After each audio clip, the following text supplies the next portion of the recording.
when things gradually get worse and your body's gradually compensating, you're dealing with the worst outcome a lot better than somebody else would be who hasn't had that compensation. And so it's a lot harder to move forward on the list or even just get priority when maybe you should be at a higher priority.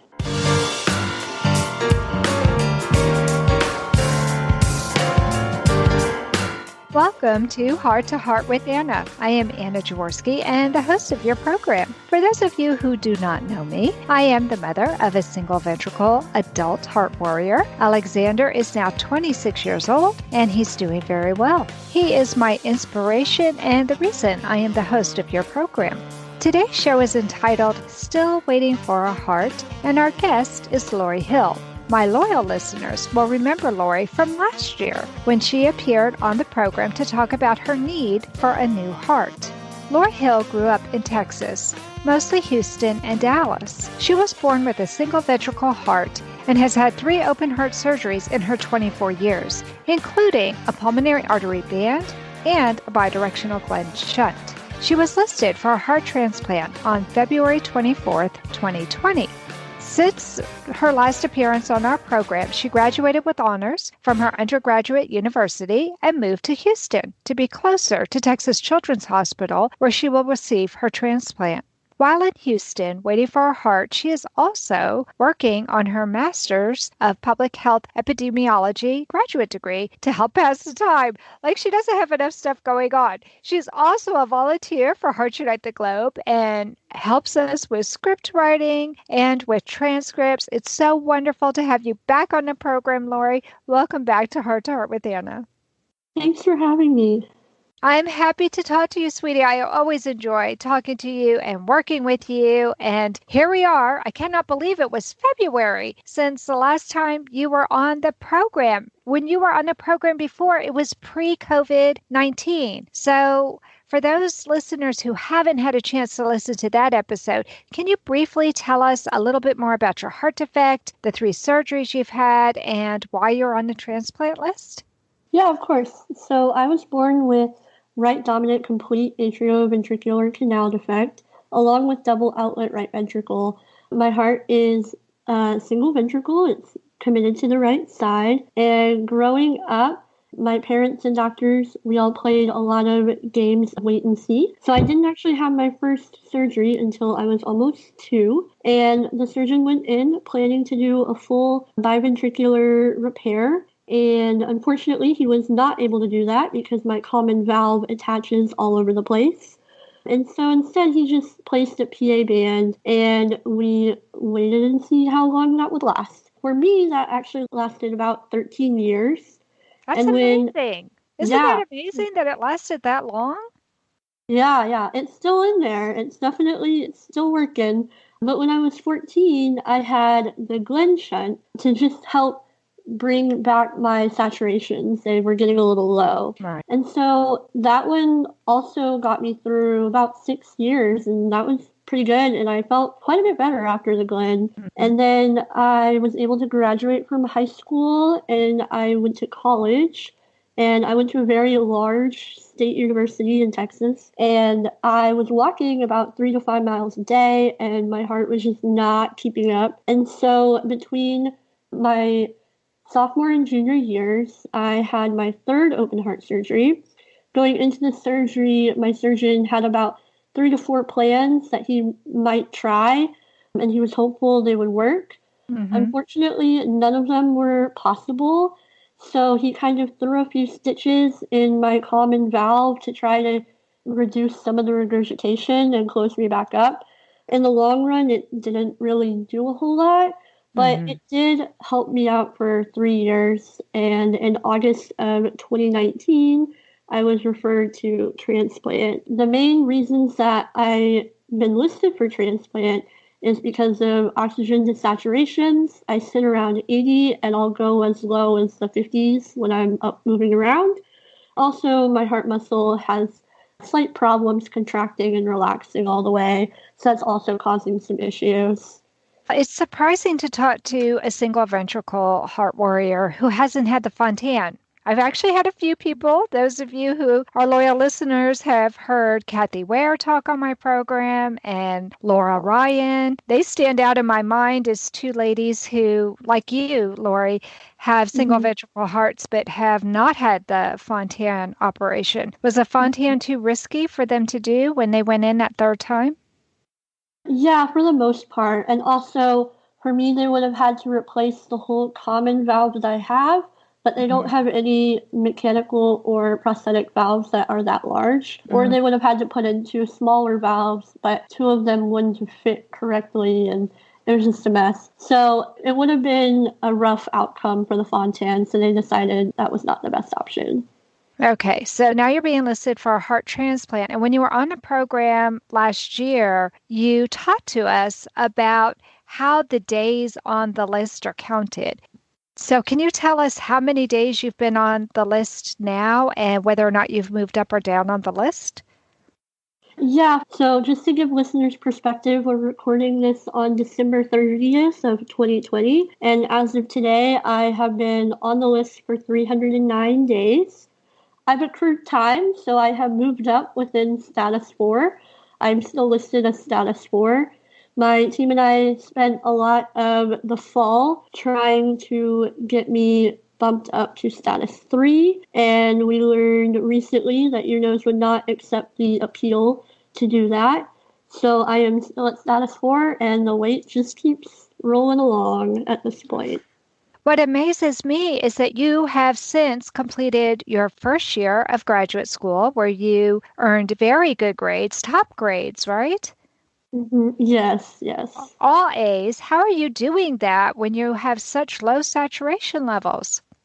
A lot of it is just as CHDers, our bodies kind of compensate. And since things gradually get worse, our bodies have the time to gradually compensate. And in a way, that's really helpful, but it's also not super helpful when it comes to waiting for a transplant, because when things gradually get worse and your body's gradually compensating, you're dealing with the worst outcome a lot better than somebody else would be who hasn't had that compensation. And so it's a lot harder to move forward on the list or even just get priority when maybe you should be at a higher priority. Right. And that's what Dr. Zaidi and I talked about last year. And he explained it very well, too. You just did a beautiful, eloquent job of explaining why it's harder for you adult congenital heart patients than it is for somebody who wasn't born with a heart defect. It's very complicated when you're looking at transplantation and you're looking at people who have been dealing with heart defects all their lives. And so I really appreciate you coming on the program to tell us your perspective. One of the other things that was interesting since the last time I talked to you is that all of a sudden, shortly after you were on the program last time, the whole country, and in fact, for that part, mostly the whole world, has kind of been on lockdown, quarantine. What did that mean for you regarding school? So thankfully, I am going into the public health field. My school is very cautious about this virus, and we want to set a good example for other institutions and workplaces. So all of my classes have actually been moved online. I was able to take all of my classes from the comfort of my own couch, which I know for some people is very difficult to find the motivation and to find the focus. For me, it was a huge blessing in disguise because as this semester has gone, I've declined a little bit more. And there were definitely quite a few days that I was like, if I have to go into a building, I would not be able to go to class. So honestly, the online classes have been fantastic for me, and I'm really looking forward to continuing them in the spring.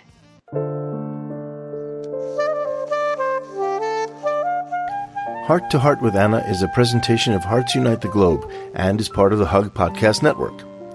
Hearts Unite the Globe is a non-profit organization devoted to providing resources to the congenital heart defect community to uplift, empower, and enrich the lives of our community members. If you would like access to free resources pertaining to the CHD community, please visit our website at www.congenitalheartdefects.com for information about CHD, the hospitals that treat children with CHD, summer camps for CHD survivors, and much, much more.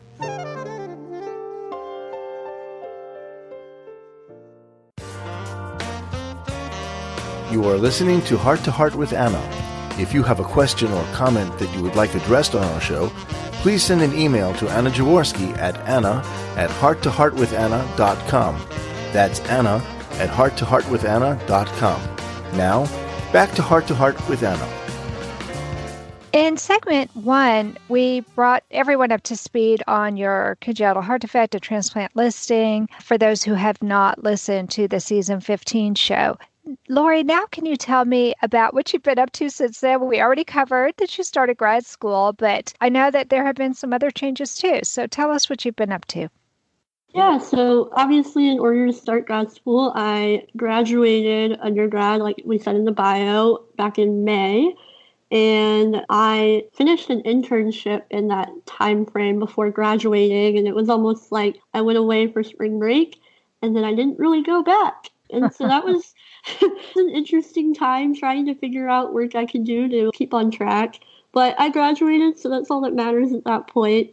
And then the weekend that I graduated, I also moved to Houston to be closer to Texas Children's, as we also already mentioned. But it has been so great living so close to my hospital. This is the closest I've ever lived to my hospital, even though I grew up in Houston. I can make it from door to door in 8 minutes. Oh, wow. It's fantastic. That's yeah, great. Unless there's a wreck or detours or whatever. But yeah, it's pretty great. I've also started and finished my first semester of grad school. I've also spent lots of time juggling school with transplant stuff in order to kind of prepare me to put in this appeal for status 3 that we tried. I had 12 separate appointment days. I had a cath and another surgery and MRIs and CAT scans and all kinds of stuff. It was quite the feat to try to juggle everything, but I managed, and it was kind of fun, a little stressful, but also kind of fun. I think it's your positive attitude that's allowed you to go as long as you have, Lorrie. You and I have met in person, and I was a little stunned by how purple your lips were. So I know what you were saying, that your sats drop when you are walking around. When we met, we actually met in College Station at the George Bush Museum, which was really fun, and we had a chance to walk around. But I could tell that you were desatting quite a bit with all that exertion. For sure. Yeah, and it's got to be tough when your oxygen saturation level is lower like that to have the energy to keep going. Yeah, it definitely is. I want to go to bed around 8:30 every night. I don't, because I have to take my 9 o'clock medications, and I'm afraid I would sleep through an alarm at that point. But yeah, when I'm done schoolwork or done dinner or whatever, I am on the couch for the rest of the evening until I have to go to bed, because I just don't have the energy for things. I do still work out, and that is a really important thing for transplant patients and really for any CHDers, but it's just important to stay as active as possible. And so I really do spend the energy to do that as well. I love that. The very first show that you came on, Heart to Heart with Anna, you actually talked about that. And you even wrote about it for a book that I hope to be publishing this year. We've been working on it for a couple of years now. We still haven't finished it, but I'm hopeful that this year is going to be the year that we finish it. Once upon a time, you were studying kinesiology. Isn't that right? Yes, I was. And I really loved it. I actually originally started my kinesiology degree to be a doctor of physical therapy and work at a children's hospital, helping kiddos recover from heart surgery and kind of help progress CHD and exercise understanding and kind of the field of it, trying to establish different recovery protocols and stuff like that. Unfortunately, with my failing heart, that was not really possible or feasible. But I was also always interested in research and healthcare and all of that. So that is what led me to public health.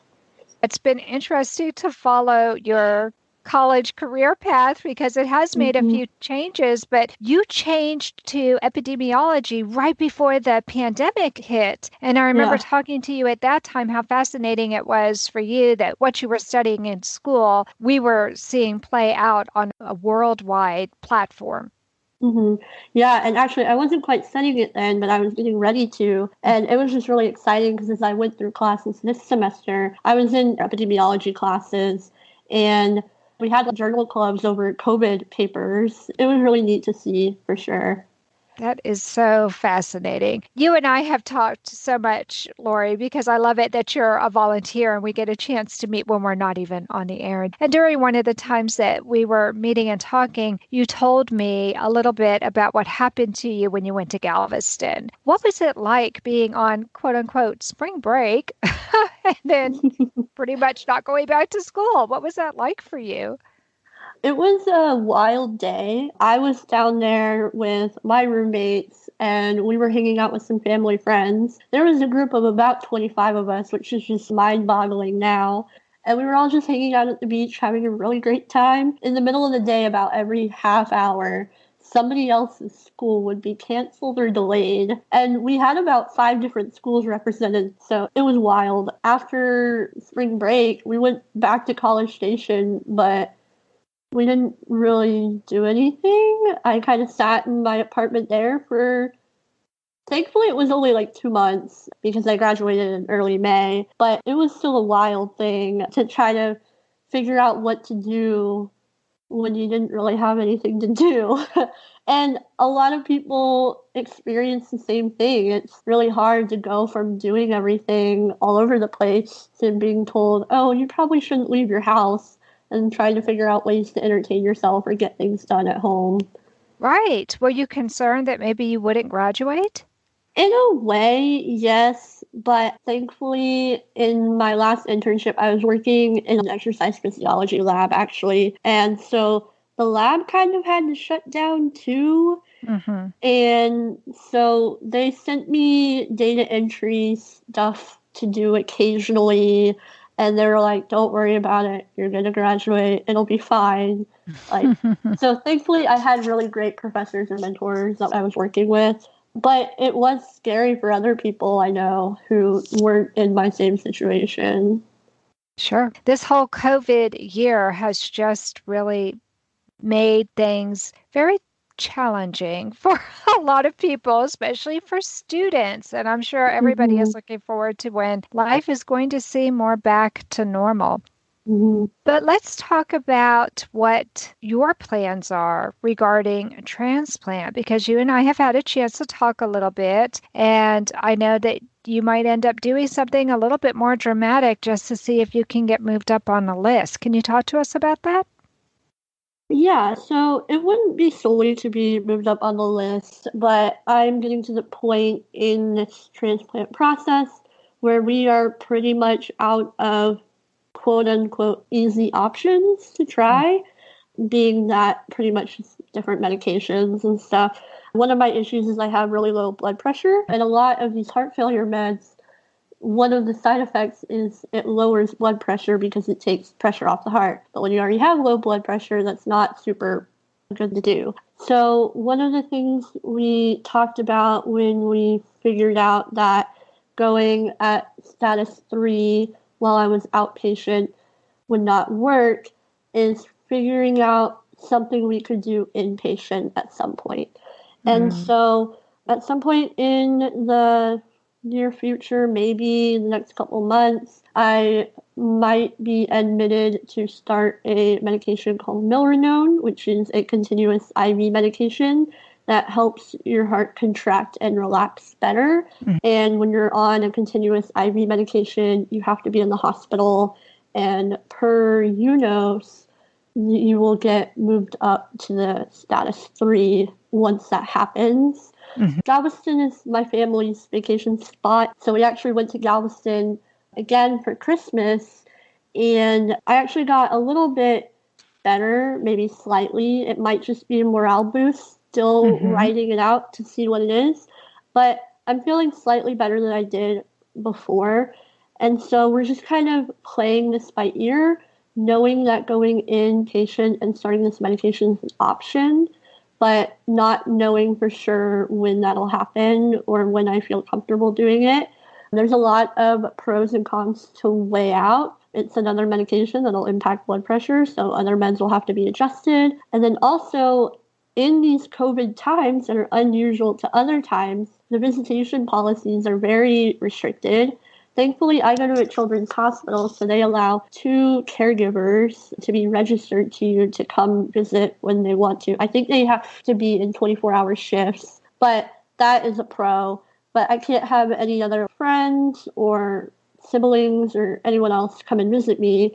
But we'll just have to see how things happen, how things progress. Nothing is really going to get better at this point. So we're just kind of seeing how the decline keeps going, and if it gets much worse or if it goes down quicker, I will probably just admit myself. This content is not intended to be a substitute for professional medical advice, diagnosis, or treatment. The opinions expressed in the podcast are not those of Hearts Unite the Globe, but of the hosts and guests, and are intended to spark discussion about issues pertaining to congenital heart disease or bereavement. Lorrie, in the second segment, you pretty much brought us up to date on what's going on as far as your heart and possibly going into the hospital. But I know you, and you're like me. You like to do research. So why don't you talk to us about some of the things that you've learned while you've been waiting to get your heart? Yeah, I've learned a lot. I've learned that this process is not easy. It's not for the faint of heart, I guess, pun intended. And you never really know how it's going to go. There's no promises with it. There's no guarantees. One of the ways that I kind of help myself cope and calm myself down is doing research. And so when I went for my very first transplant visit last September 2019, they gave me this giant binder of information, and of course I've read that, but on one of the pages it had lists of resources to check out online, and I've gone through quite a few of them, and I've found a couple of other ones that are my own. Something to kind of keep in mind as I talk about some of these is that I am pretty much a scientist. I read scientific papers and I understand them.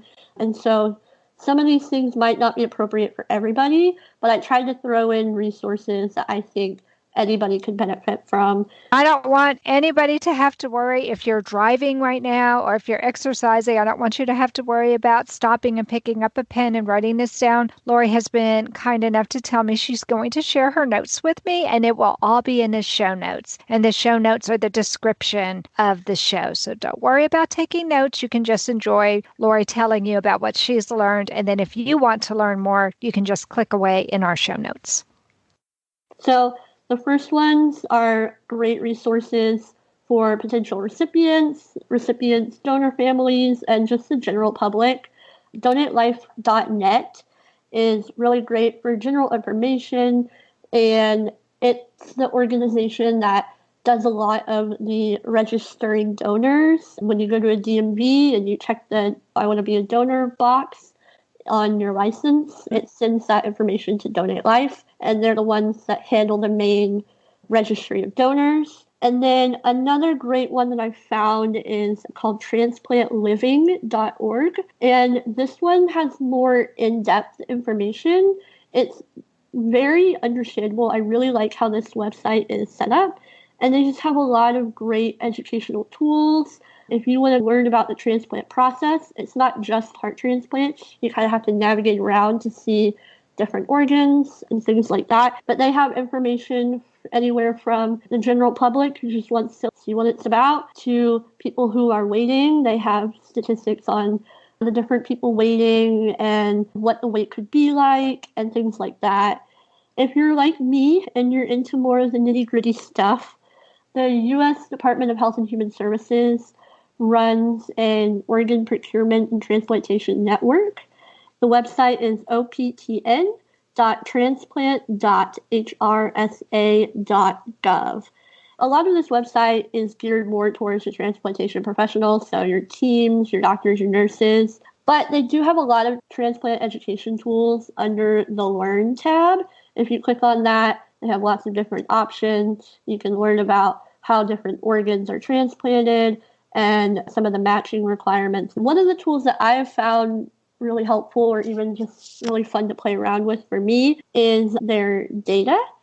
And so if you go to the data tab, you can click on View Data Reports, and it'll pop up a page where you can pretty much look at transplantation data by state, region, center. And so once you click the first option, it'll take you to another page, and you can click another parameter to search by. This database pretty much lets you search by 4 different parameters, and it's really cool to see who's waiting, what kinds of transplants have been done in your area, and things like that. Of course, there's no identifying information. It's just counts. Sure. But it's still really fun to play around with. That just fascinates me that all of that kind of information is out there. I'm glad that it's anonymous, but still, it must be a relief to you in some ways to see how many people are listed, what kinds of matches are happening, what areas tend to be hot right now. Hopefully, Texas, where you are located, there is more organ procurement. I don't know. But it's helpful to at least be able to quantify something, because it feels like so much of this waiting is subjective. It's not objective at all. Right, yeah. And I mean, and another important thing to remember when you're trying to look at these websites is that even though they're navigable and they have great information, you have to know how to read the information in order to make sense of it. It's not hard at all, but you just have to have that mindset for it. And though this information is very insightful, it can also be a little overwhelming. Yeah. And I like to put that out there for people, because it can be overwhelming when you're looking at status 4 in Texas and there's 139 people in it. You might be able to get a good feel for if you're listed where you're at on the list, but it's still pretty vague, and the whole transplant process in general is pretty vague. You never know what's going to happen and what's going to come up when. My suggestion would be to just try not to look at the list too often if you are listed. It can really kind of put you in a paranoia, and that's never mentally healthy. And also, another way that it kind of adds more ambiguity is they put things in groups. Waiting time is one of the parameters I like to look at, and that's grouped from months to years. You never know where you're in that. And so in a way, it's kind of comforting to have that ambiguity, because it kind of helps you not worry about it as much, honestly. You don't necessarily want to check it all the time, because you know you're still going to be in that one category. So yeah, I think with the knowledge comes great responsibility, and you just have to make sure that you're using it in a healthy way. That's so much helpful advice. If you could give us just one more piece of advice for somebody who's thinking about going on the transplant list, what do you think that they should know before they make that decision? Before making the decision to go on the heart transplant list, I think you should really think about what it means for yourself and your future.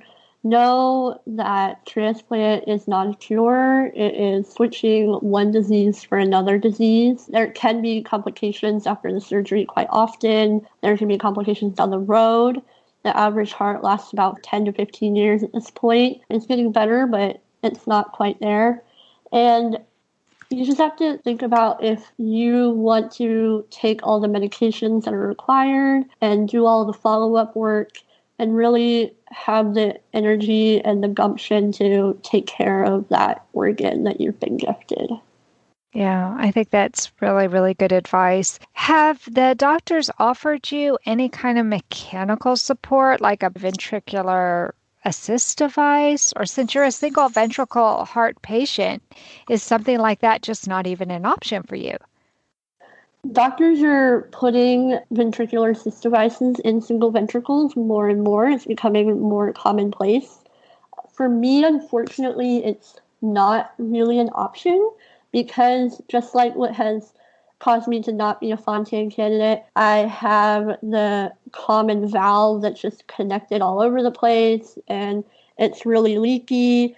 And so even though I kind of have 2 ventricles, there's no separation and there's one valve.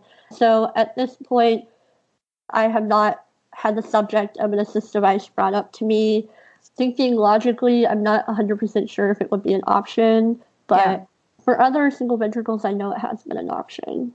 Well, that's good to know. So that might be something my dear listeners, if you're listening to this and you're wondering, oh my goodness, what about heart transplant? If I start to have problems, what should I do? Please talk to your doctors about these other mechanical devices that may be helpful. I've talked to some people who have decided not to go the transplant route, but they have taken a mechanical device to help them have a higher quality of life. So there are other options. And I think that it's really important to talk to your doctors and let them know how you feel about things. Lorrie, are you also seeing a psychologist, or is there a psychologist who's on the transplant team just to check in with you and make sure that you're doing okay emotionally and mentally? My transplant team does have a psychologist on board. I had to meet with her during evaluation last December. And at each visit, your doctors and your nurses kind of assess how you're doing all around. And also, they tell you at revisit, hey, if you need to talk to somebody, we can set you up with the specialist. For me, I haven't really had to do that. During college, I had a lot of really great counseling because it was free, and I was going through a lot then too. And honestly, learning a whole bunch of coping mechanisms there has really helped get me through. And so for me, I haven't personally had to talk to anybody while I've been on the list, but I do know that it's an option. And I know that the resources at Texas Children's are there for me if I need them. That's really good to know. Sometimes what can help you get through is just knowing that you can have help if you need it. For sure. That can make a big difference. Well, thank you so much for coming on the program today and sharing your progress with us, Lorrie. I'm looking forward to having you come back on the show later after you get your heart. Yeah, thanks for having me. I hope to come back sometime soon as well. Well, friends, that does conclude this episode of Heart to Heart with Anna. Thanks for listening today. If you enjoyed listening to this episode, please consider becoming a patron. Just go to www.patreon.com/heart-to-heart and pledge a monthly amount to support our program. It only takes a few minutes to make a big difference. For the cost of a pizza, you can help us continue to provide great programming for the CHD community, and you can be a part of some special Patreon-only programs that will be recording. Have a great day, my friends, and remember, you are not alone. Thank you again for joining us this week. We hope you have been inspired and empowered to become an advocate for the congenital heart defect community. Heart to Heart with Anna, with your host Anna Jaworski, can be heard every Tuesday at 12 noon Eastern Time.